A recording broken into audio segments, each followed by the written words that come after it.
Assalamualaikum warahmatullahi wabarakatuh. Salam Om Swastiastu, Namo Buddhaya, salam kebajikan. Kembali lagi di channel saya, dan di kesempatan kali ini kita akan membahas tentang pembinaan pendidikan anti korupsi sejak usia dini. Nah, pada kali ini izinkan saya untuk memperkenalkan diri saya terlebih dahulu.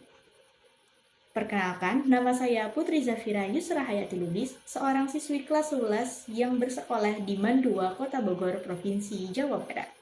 Nah, kenalannya udah nih, langsung yuk kita masuk ke materinya.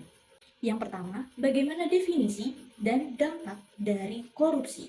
Nah, definisi korupsi sendiri merupakan sebuah bentuk perilaku yang tidak jujur atau tidak etis oleh mereka yang berkuasa, yang menyebabkan efek merugikan pada masyarakat, seperti ketidakstabilan ekonomi dan ketidakadilan sosial. Kemudian, dari tindakan korupsi ini dapat menyebabkan konsekuensi pada bidang sosial dan juga ekonomi. Di antaranya adalah menghambat pertumbuhan ekonomi, merusak kepercayaan publik terhadap lembaga, dan memperluas kesenjangan antara yang berkecukupan dan yang terpinggirkan, sehingga ini juga memperpanjang ketidaksetaraan di masyarakat.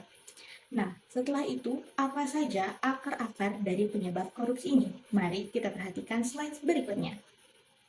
Akar-akar penyebab korupsi yang pertama adalah kurangnya transparansi.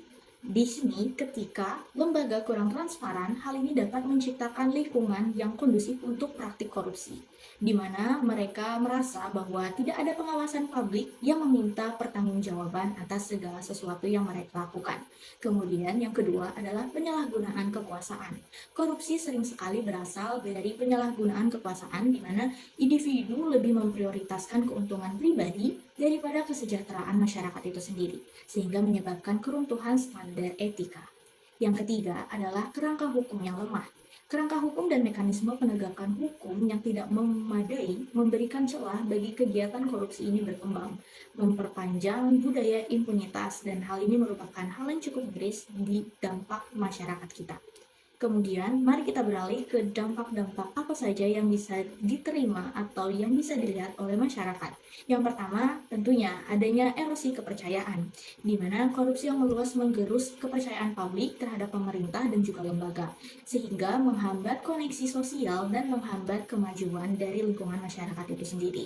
Yang kedua adalah ketidaksetaraan dan ketidakadilan. Korupsi dapat memperburuk ketidaksetaraan sosial karena sumber daya dialihkan dari layanan publik yang penting, memperpanjang ketidakadilan dan pengucilan. Kemudian yang ketiga adalah dampak global yang bisa dirasakan dari tindakan korupsi ini. Karena korupsi adalah masalah yang global, sehingga dapat memengaruhi perdagangan internasional, pembangunan ekonomi, dan juga kesejahteraan negara secara keseluruhan.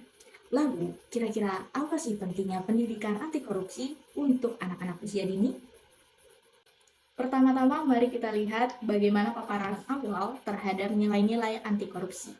Yang pertama tentu saja adalah pengaruh yang formatif, karena paparan awal terhadap nilai-nilai anti korupsi ini dapat membentuk pengambilan keputusan yang etis dan menumbuhkan rasa tanggung jawab terhadap menjunjung integritas suatu individu. Yang kedua adalah dampak jangka panjang, di mana ini dapat menanamkan nilai-nilai anti korupsi sejak usia dini yang menciptakan generasi individu yang siap untuk melawan praktik korupsi dan berkontribusi pada masyarakat yang lebih adil. Yang terakhir adalah mencegah normalisasi yang dapat tercipta dalam suatu individu sejak kecil. Karena pada awalnya pendidikan kepada anak-anak tentang korupsi dapat mencegah normalisasi perilaku yang tidak etis, menanamkan komitmen terhadap kejujuran dan pertanggungjawaban. Selanjutnya, bagaimana cara kita bisa membangun fondasi yang etis? Tentunya yang pertama adalah dengan kompas yang moral. Karena pendidikan anti korupsi ini berfungsi sebagai kompas yang moral, kemudian dapat membimbing individu untuk membuat pilihan yang berprinsip dan menentang pengaruh korupsi. Yang kedua adalah pemberdayaan komunitas dengan menanamkan nilai-nilai anti korupsi. Komunitas-komunitas yang ikut terlibat juga dapat memberikan suatu kontribusi yang positif kepada masyarakat di sekitarnya, terlebih kepada anak-anak yang sedang berusia dini yang sedang bersekolah, agar bisa menciptakan kepribadian yang lebih baik.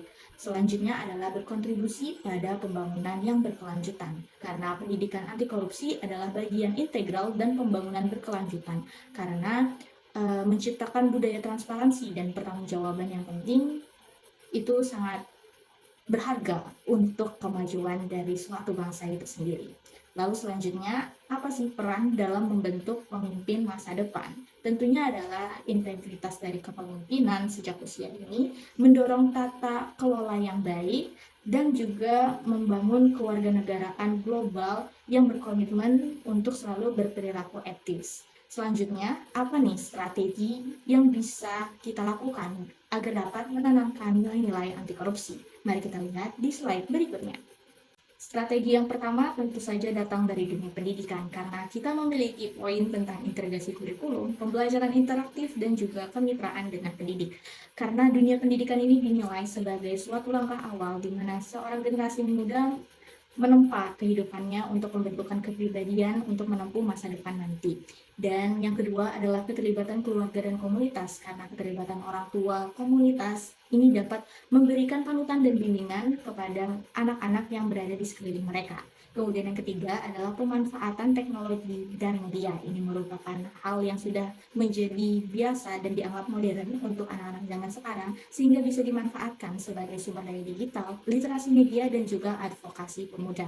Nah, itu tadi merupakan pembahasan tentang bagaimana pentingnya penanaman dari nilai-nilai anti korupsi sejak usia dini, karena memang sebegitu pengaruhnya kepada masyarakat di masa yang akan datang nanti.